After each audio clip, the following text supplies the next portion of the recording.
Hey everybody, Hunter back again for the last part of the frame stretch tutorials that we've been working on, and this all falls in the basics series that I think we're on like part 6 or something now, part 7, somewhere around in there.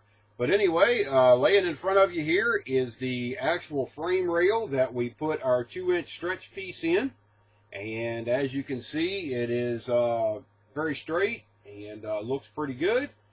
We haven't done the finish work on the stretch piece yet. If you were following along with the last tutorial, I told you, what parts to sand and what parts not to sand. So we're still actually high where the bridge piece connects to the kit rails. So we'll sand that down. But what we wanted to do is go ahead and get the cross members in so we can get some strength in this frame before we start sanding on things like that. And that way we can make sure everything's nice and straight, all the glue's dry, and then we start doing the final sanding and the prepping of the bridge pieces, or the section pieces. So what I did is I've already cleaned up all of these cross members and have them glued into the frame on this side. And we have one more cross member that needs to go right up here.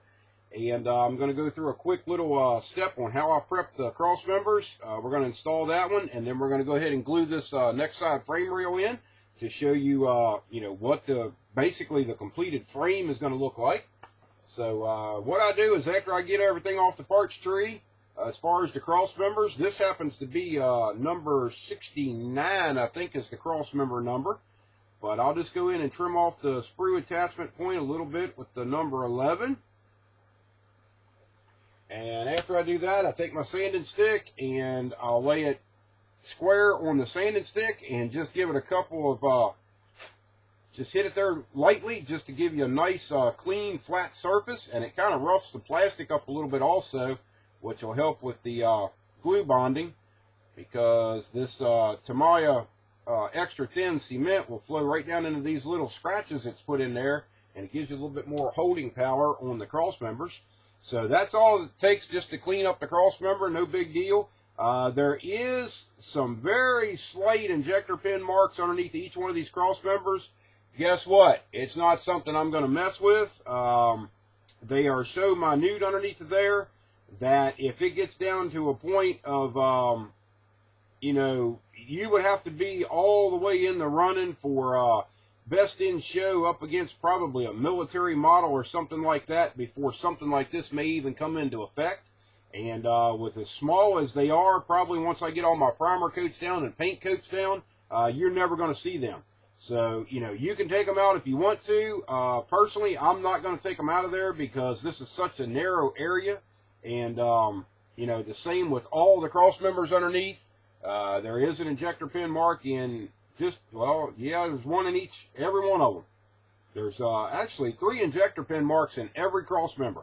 But like I say, you can take them out if you want to. Personally, I'm not going to take them out. It's not something that's going to come into play for judging because they are so small and they're up in an area that's going to be very well hidden. Even if this model was on a mirror, they're going to be very hard to see. So we've got those cleaned up, and what we're going to do next, this is the last cross member that needs to go in the frame. So how I install these is I'll basically just dry fit the cross member into the frame, and there is that little block that's on the inside of the frame rails that they line up on. And once we have that pushed into place, I'll take a little bit of the Tamiya extra thin, and we're just going to brush a little bit of that on. And you can actually go a little bit heavier with the Tamiya extra thin on this part if you want to. You want all the holding power that you can get on these cross members because it will keep the frame nice and square and keep the chassis nice and rigid when everything is dry and the model is complete. So don't skimp on the adhesive. Now, if you're using a tube glue or something like that, you're going to have to be very careful with it. Even if you're using the 8872 Model Master glue, you're going to have to be careful because if you put too much on, it's going to be squeezing out. That's the good thing, and that's one of the recommendations I have for this Tamiya extra thin. Highly recommended glue. I mean, you can put a lot more on than you can with either this glue or a tube glue or something like that, and you get the holding power, but you do not get the glue squeeze out. which is called overglue when it comes to judging. So we have that cross member in, and usually after the glue sits there just for a little bit, what I'll do is just give those cross members a little squeeze. I'll put my fingers on this side of the frame and just squeeze the cross member in like that. And you can check them all the way down your frame rail as you're gluing the cross members in one side. And that makes sure they're nice and seated in there and you've got a good bond. And then what we're going to do is move on to lining up the next frame rail in all of the notches. And how we go about doing that, it's not that difficult. And I don't know if all this will be visible on camera or not. I've got to kind of watch what I'm doing here, so bear with me on this part. But what I like to do is normally start back here in the back, toward the back of the rails. You can start in the front if you want to. I don't recommend starting in the middle. And you want to find the little blocks that the cross members line up in. And this is pretty much just going to be a dry fit right now. But if you have the cross members in nice and square and everything else is nice and square, they should pretty much drop exactly into place where they go. And you will not have any issues with the lineup. But like I say, I'm just dry fitting everything right now, making sure they go into place. And then I'll set the frame down. And I'm kind of looking across the cross members to see if everything is lined up the way that I want it. And to make sure that the cross members are actually square across the chassis. And we're looking pretty good on this one. Not looking too bad at all.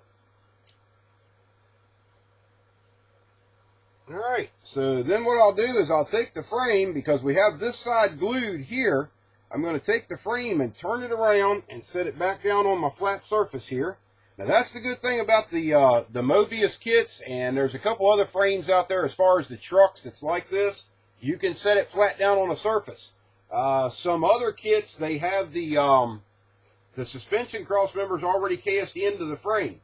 In that case, what you're going to need to do is kind of build like a little platform that you can get the majority of the flat part of the underneath of the frame supported, and then that squares everything up and makes it level. But in the case of the Mobius kits, you can lay them flat down on the workbench, and they're good to go. So what we're going to do now is, since we lined everything up and everything is looking pretty good, I'm going to go ahead and start at this time on the gluing. I'm going to start at the front. And we're just going to drop a little bit of Tamiya extra thin around each cross member where it attaches to the frame rail on the inside. And another thing to remember at this point in time, if you get a little bit of wave in this frame or anything like that and it's not quite perfectly straight, that's fine. Don't freak out about it. It's no big deal. With the Tamiya extra thin and a lot of these liquid adhesives, you're going to have plenty of time to be able to work this frame and kind of bow it and move it around and shift things and square things up. So, you know, don't worry about getting this thing 100% dead straight right off the bat, because you don't need to do that. You're just going to kind of worry yourself with something that's kind of unnecessary. So, you know, just kind of keep everything as straight as you can, just by eye, and go ahead and get all this stuff glued in. I'm actually going to hit this one here a little bit more.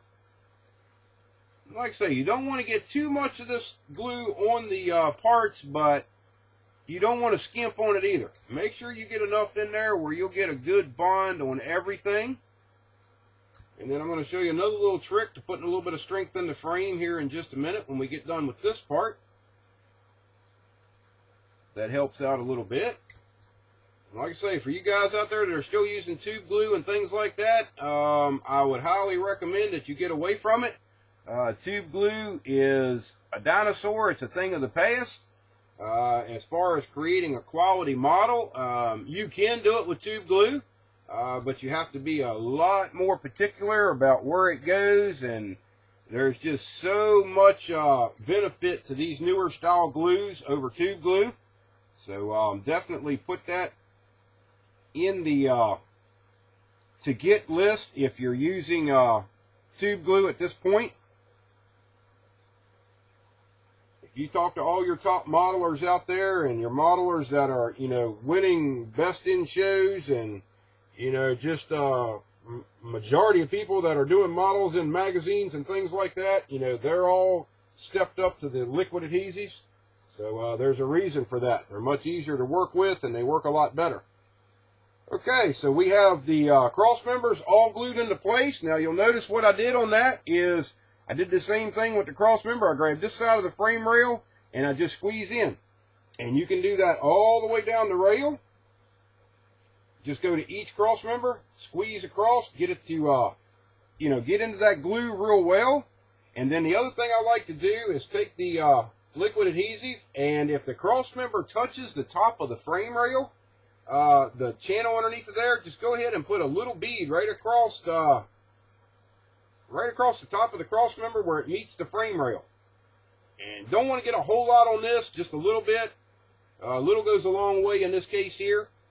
And what that'll do is get a good amount of glue up underneath of the edge of that rail. And as far as compression from the weight of the model on the rails, it'll help out with the frame bowing. You won't have any problem if you're putting, you know, a lot of resin or aluminum or something like that on. It'll help the frame from having a downward bow in it. And then what we'll do is we'll go ahead and turn that over. And this is another little trick that I like to do, is these cross members are hollow on the insides. So what I like to do is come in with a little bit of the Tamiya Extra Thin and basically drop a little bit of it down the inside of these cross members. That way, if the glue did not wick through from the outside when you glued it, it will wick through from the inside.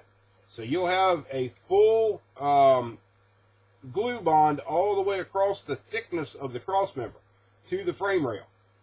And it gives you a much stronger frame. And as you've noticed, and I'm sure a lot of people are, you know, they'll go back to their old way of doing it with putting all the bridge plates and all that stuff in the frame. As you can see right here, it's totally unnecessary. You do not need it. It's a technique that I don't recommend.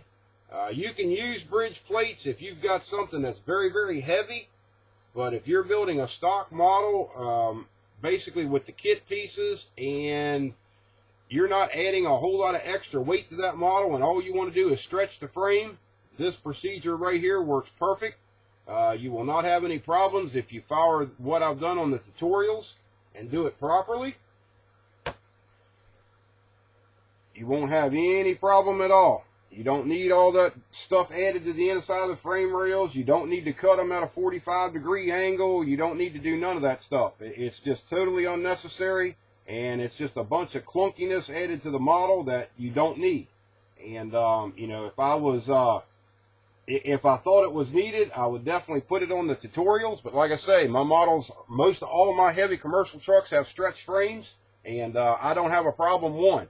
So that's where we're at this point in time. I'll hold it up here and let you see it.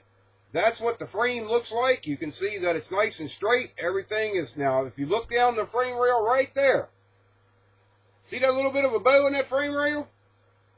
Not that bad at all. That's what I was talking about. Don't freak out when you have something like that, because what you can do is after this glue sets a little bit, you can come in and do that tweaking technique on this. You can actually go in here and just kind of tweak this frame rail from front to back. We'll hold it up here now and see what we got. And I like to sight down the frame rail to see what it's looking like. This one's actually looking pretty decent. Let's see, we got a little bit more up here on the front. That's what I say. You know, a lot of people look at the frame rail once they get it glued together and they go, oh no, it's crooked, it's crooked. But, you know, at this point in time, you can move these rails around a whole lot and get them straight. And you won't have any issues with it. We're actually going to tweak it back here in the back a little bit.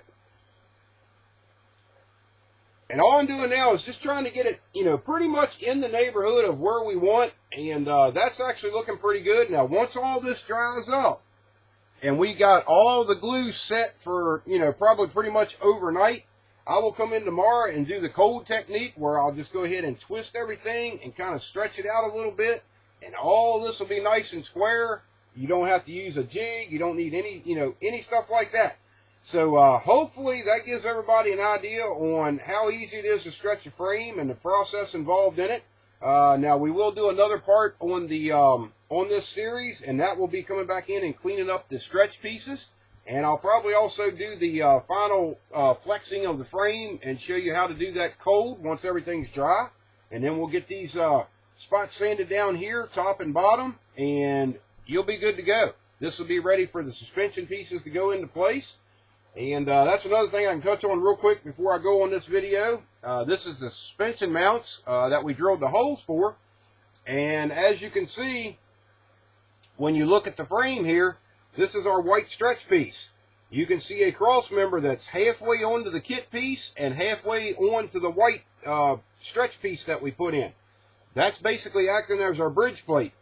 And now when we put our suspension pieces in, our brackets to hang the rear suspension, when they set into place, half of the bracket is on the white and half of the bracket is on to the kit frame. Same thing with this one here. We've got a bridge point right straight across there, half and half.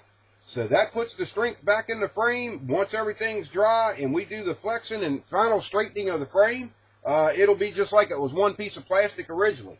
So hopefully, everybody's followed along with the video and, maybe learned a little bit on how to do heavy commercial truck frames. There's some other, things that you could use this technique for also, even in military and stuff like that. So that's all we've got on this one. Like I say, stay tuned for the next one coming up probably tomorrow on the final cleanup and the straightening of the frame and getting it ready to start hanging the suspension pieces. So like always, I'd like to thank everybody that's been supporting Showtime Studios and following along with the videos and leaving comments. And we'll talk to you tomorrow. Bye-bye.